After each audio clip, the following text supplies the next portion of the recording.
So, ద్వాదశ రాశుల వారికి ఆగస్టు 1 తారీఖు నుంచి 15 తారీఖు వరకు ఎలా ఉండబోతోంది? ముఖ్యంగా మహిళలకు ఎలా ఉండబోతుంది? తీసుకోవాల్సిన జాగ్రత్తలేంటో మనకి గురుగారు తెలియజేస్తున్నారు కదా! అందులో భాగంగా గురుగారు మిథునం ఇప్పుడు.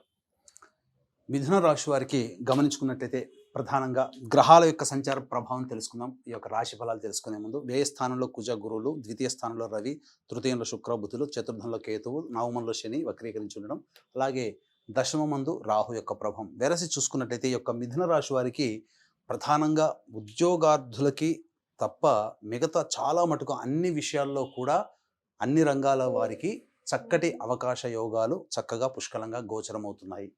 ఇక గ్రహాల యొక్క సంచారము ప్రభావం వలన కొంత ఆరోగ్యం పట్ల శ్రద్ధ వహించాల్సినటువంటి నిర్ణయాలు ఉద్యోగార్థులకి తప్ప మిగతా అన్ని రంగాల్లో ఉన్నటువంటి మహిళలకి ఆరోగ్యదాయకమైనటువంటి అనగా సంతృప్తికరమైనటువంటి జీవితాన్ని ఈ యొక్క ఆగస్టు 1 నుంచి 15వ తారీఖు వరకు పొందుతారని చెప్పవచ్చు. ఇక ముఖ్యంగా గమనించుకున్నట్లయితే పెండింగ్ పనులన్నీ కూడాను పూర్తి చేసుకుంటారు. ఈ యొక్క 15వ తారీఖు లోపల ఏదైతే అనుకున్నటువంటి పనులు ఏదైతే చేసుకోవాలనుకుంటారో వాటికి కార్యరూపం దాల్చుతారు. మీ యొక్క ఆలోచనలకి కార్యరూపం దాల్చబోతున్నాయి. ఇక ముఖ్యంగా విద్యార్థులకి ఊహించని విధంగా చక్కటి శుభవార్త వింటారు ఈ 15వ తారీఖు లోపల అని చెప్పవచ్చు.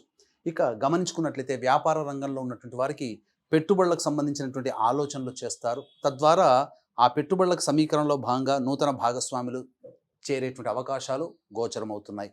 ఇక గమనించుకున్నట్లయితే ప్రధానంగా న్యాయ సంబంధమైనటువంటి విషయాల్లో మీకు పైచేయి సాధించే అవకాశాలు ఎక్కువగా గోచరమవుతున్నాయి. ఎన్నాళ్ళ నుంచో చాలా మటుకు జటిలమైనటువంటి సమస్యల పరిష్కారానికి ఒక మార్గము సుగమమవుతుంది. ముఖ్యంగా గమనించుకున్నట్లయితే యొక్క మిథున రాశిలో జన్మించినటువంటి వారికి ఎన్నో ఏళ్లుగా గృహానికి సంబంధించి విషయం కావచ్చు, లేదా గృహ మరమ్మతులకు సంబంధించిన విషయం కావచ్చు, లేదా గృహోపకరణాల కొనుగోలుకు సంబంధించిన విషయాల్లో మీ యొక్క మాట చెల్లుబాటు అవుతుంది. కాబట్టి తద్వారా మీ ఇంట్లో మీ యొక్క పరపతి లేదా మీ మీద కొంత అభిమానం వాత్సల్యం పెరిగే అవకాశాలు ఎక్కువగా ఉన్నాయని చెప్పవచ్చు. ఇక గమనించుకున్నట్లయితే ఈ యొక్క మిథున రాశి వారికి ప్రధానంగా ఏ వ్యక్తికైనా కానీ సమస్యలన్నీ కూడాను ధనపరంగానే వస్తాయి. అనుకున్న సమయానికి ఖర్చులకి తగ్గట్టుగా ఆందోళనకి తగ్గట్టుగా సమయానికి డబ్బు చేకూరినట్లయితే సమస్యలు 75% సమస్యలన్నీ కూడాను తీరుతాయి. అలాగే 75% సమస్యలు డబ్బు వల్లనే వస్తాయి. కాబట్టి దీన్ని దృష్టిలో పెట్టుకొని ఈ 1వ తారీఖు నుంచి 15వ తారీఖు వరకు ఖర్చులు ఎప్పుడు ఆందోళనకరంగా ఎప్పుడు ఉంటుంది, ఆరోగ్య విషయాలు అన్నీ కూడాను మనం కూలంకషంగా చర్చించుకుందాం. ముఖ్యంగా మిథున రాశి వారికి 1, 2 తారీఖుల్లో ఒక సంతృప్తికరమైనటువంటి జీవితం అంటే ఏదో మనం సాధించామనేటువంటి ఒక ఆలోచన కాదు, కానీ ఒక సంతృప్తి ఈ పని చేయడం వల్లనో లేకపోతే నాకు జరిగిన మంచి వల్లనో ఈ 1వ తారీఖు 2వ తారీఖుల్లో ఆనందంగా ఉంటున్నామనే భావన మాత్రం ఖచ్చితంగా మీకు ఉంటుంది.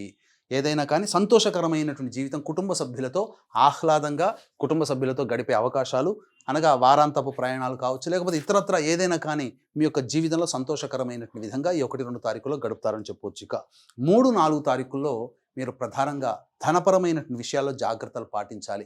అనుకోని విధంగా ఖర్చులు వచ్చి చేరుతాయి. అలాగే ప్రధానంగా గమనించుకున్నట్లయితే కుటుంబ సభ్యుల మధ్య కొంత అవగాహన లోపం ఏర్పడే అవకాశాలు గోచరమవుతున్నాయి. మానసికమైనటువంటి ఆందోళన కొంత చెందే అవకాశం ఉంది. కాబట్టి మౌనాన్ని ఈ యొక్క 3, 4 తారీఖులో కనుక ఆశ్రయించినట్లయితే చాలా మటుకు సమస్యలన్నీ కూడాను మీకు తగ్గుముఖం పడతాయని చెప్పవచ్చు. ఇక 5, 6, 7 తారీఖుల్లో కనుక చూసుకున్నట్లయితే ముఖ్యంగా వ్యాపారస్తులకి, కుల వృత్తిలో ఉన్నటువంటి వారికి, చేతి వృత్తిలో ఉన్నటువంటి వారికి ప్రధానంగా సహాయ సహకారాలు ఇతరుల వల్ల అందుతాయి. ఆకస్మికమైనటువంటి ధనప్రాప్తి చేకూరబోతుంది. లేదా మీ యొక్క గృహానికి సంబంధించి కావచ్చు, లేదా మీరు ఏదైనా కానీ వ్యాపారం ప్రారంభించాలనుకున్నప్పుడు దానికి సంబంధించినటువంటి లోన్ విషయంలో కావచ్చు, మీకు ఒక శుభవార్త వింటారు. ఏదైనా ఒక ధనానికి సంబంధించినటువంటి రాబడి కానీ, ధనపరమైనటువంటి సంతోషాన్ని కలిగించే ఒక వార్త కానీ ఈ యొక్క 5, 6, 7 తారీఖుల్లో వీక్షిస్తున్నటువంటి మిథున రాశి మహిళలు పొందుతారని చెప్పవచ్చు. ముఖ్యంగా మిత్రుల యొక్క సహాయ సహకారాలతో మీరన్నీ కూడాను పనులు పూర్తి చేసుకుంటారు. ఇక 8, 9, 10 తారీఖుల్లో జాగ్రత్తలు పాటించాల్సినటువంటి పరిస్థితి. ముఖ్యంగా వాహనం నడిపేవారు జాగ్రత్తలు పాటించాలి. ఈ యొక్క 8, 9, 10 తారీఖుల్లో కొంత మీరు చేపట్టినటువంటి పనుల్లో కొన్ని ఆటంకాలు ఎదురయ్యేటువంటి అవకాశం ఉంది. కాబట్టి మీరు ఇంటి నుంచి బయటికి వెళ్ళేటప్పుడు ఆ రోజుల్లో 8, 9, 10 తారీఖుల్లో దైవానుగ్రహము మరియు మీ యొక్క పెద్దల తల్లిదండ్రుల యొక్క దీవెనలు కనుక మీరు వెన్నంటి ఉన్నట్టయితే అన్ని రకాలుగా కార్యహాని నుంచి మీరు బయటపడతారని చెప్పవచ్చు. ముఖ్యంగా వాహనానికి సంబంధించి కావచ్చు, గృహానికి సంబంధించిన మరమ్మతులకి ధన వ్యయం ఖర్చు అయ్యేటువంటి అవకాశాలు గోచరమవుతున్నాయి. ఇక 11, 12 తారీఖుల్లో మీరు చేపట్టినటువంటి పనులన్నీ కూడాను కార్యరూపం దాల్చకుండా కేవలం ఆలోచనలతోనే మీకు సంబంధించినటువంటి సమస్యలు ఉండిపోతాయి. వృధా కాలయాపన చేస్తారు. ముఖ్యంగా గమనించుకున్నట్లయితే ఏ పని యందు శ్రద్ధ పెట్టకపోవడం, బద్ధకంగా ఉండడం, అనగా ఏ పని యందు శ్రద్ధ లేకపోవడం వల్ల ఆ యొక్క రోజంతా కూడా వృధాగా గడిచిపోతుందని చెప్పొచ్చు. సంతానపరంగా కొంత ఆందోళన చెందిన అవకాశాలు గోచరమవుతున్నాయి. ఇక 13, 14, 15 తారీఖుల్లో మీరు ఆనందకరమైనటువంటి జీవితాన్ని పొందుతారు. ఇక చెప్పొచ్చేది ఏంటంటే ముఖ్యంగా ధన ప్రవాహము, ఆకస్మికమైన ధనప్రాప్తి. ఆ రోజున వృత్తి, ఉద్యోగ, వ్యాపారాల్లో ఉన్న వాళ్ళైతే ఖచ్చితంగా ధనపరమైనటువంటి లబ్ధిని పొందుతారు. అనగా శారీరక శ్రమ అధికంగా ఉంటుంది. అంటే మీ యొక్క శ్రమ అధికంగా ఉంటుంది. దానికి తగ్గట్టుగానే డబ్బు కూడాను మీరు పోగు చేసుకుంటారు. ఇక ముఖ్యంగా ఏ తర్వాత చెప్పొచ్చేది ఏంటంటే 3, 4, 11, 12 తేదీల్లో జాగ్రత్తలు పాటించినట్లయితే ఈ యొక్క మిథున రాశిలో జన్మించినటువంటి వారికి అంతా శుభమే జరుగుతుంది. ఏ వ్యక్తికైనా, వీక్షించేటువంటి సుమన్ టీవీ ప్రేక్షకులు గమనించాలి, ఏ వ్యక్తికైనప్పటికీ కూడా ముఖ్యంగా దైవానుగ్రహం తోడైతేనే అన్ని రకాల విజయాలు పొందుతారు.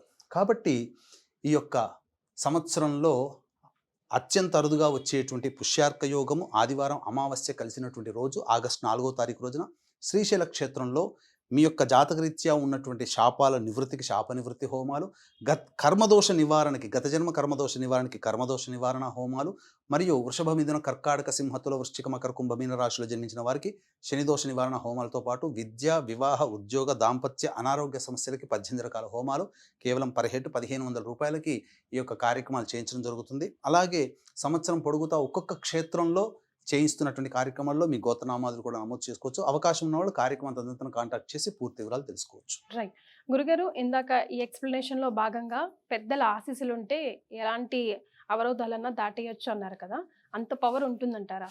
తప్పకుండానమ్మా. మీరు ఎప్పుడైనా గుర్తుపెట్టుకోండి, గురుబలం అనేటువంటిది పెద్దల్లో ఉంటుంది.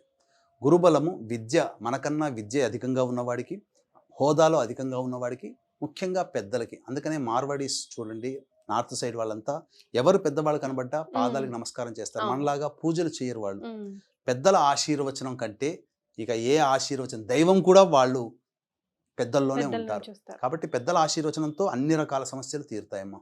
మరి వీళ్ళకి రెమెడీస్ ఏం చెప్తారు గురుగారు? ప్రధానంగా గమనించుకున్నట్లయితే ప్రతిరోజు మీకు ఏదైనా సమస్య వచ్చినప్పుడు ముఖ్యంగా ఒక 5 రోజుల పాటు ఉదయము, సాయంత్రము అమ్మవారి దేవాలయానికి చేరుకొని ఉదయం పూట అమ్మవారికి కుంకుమార్చన, సాయంత్రం పూట మళ్ళీ అమ్మవారికి అర్చన, ఈ విధంగా ఒక 5 రోజుల పాటు చేయించండి. మీకుండే సమస్యలు ప్రధానంగా ఏవైతే ఉంటాయో ఆ అమ్మవారి అనుగ్రహంతో సమస్యలన్నీ కూడాను చాలా మటుకు కష్టాలు తీరుతాయని చెప్పవచ్చు.